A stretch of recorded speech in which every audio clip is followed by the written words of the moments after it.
बसा औक़ात लोगों की तरफ से बड़े अजीब किस्म के सवालात किए जाते हैं जिनका शरीयत में कोई तसव्वुर भी नहीं होता।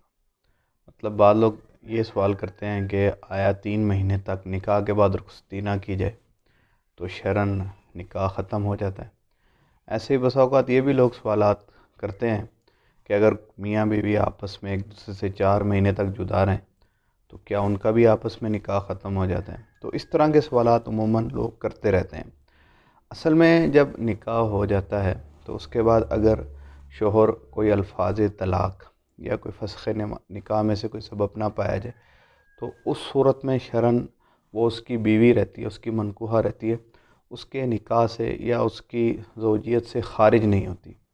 जहाँ तक ताल्लुक़ है निकाह के बाद रुख़सती का, इसमें बेहतर तो यही है कि रुख़सती जल्द अज़ जल्द कर देनी चाहिए, जितना जल्द अज़ जल्द मुनासिब हो। चूँकि निकाह का मकसद ही है इफ़्फ़त और पाक दामनी, इसमें ज़्यादा ताख़ीर मुनासिब नहीं है। अलबत्ता कोई माकूल उज़र हो, घर ना बना हो, रिहाइश का मसला हो, तो ये वाक़अतन काबिल उज़र बात है, इसमें ताख़ीर की जा सकती है। लेकिन ताख़ीर का ये मकसद ही नहीं है कि सिरे से निकाह ही ख़त्म हो जाएगा। तो इस वजह से निकाह करने के बाद जितना जल्द अज़ जल्द हो रुख़सती कर देनी चाहिए। बकाया मियाँ बीवी आपस में अगर कितना अरसा भी जुदा रहे तो उससे उनका निकाह ख़त्म नहीं होता। जज़ाकल्लाहु खैरा।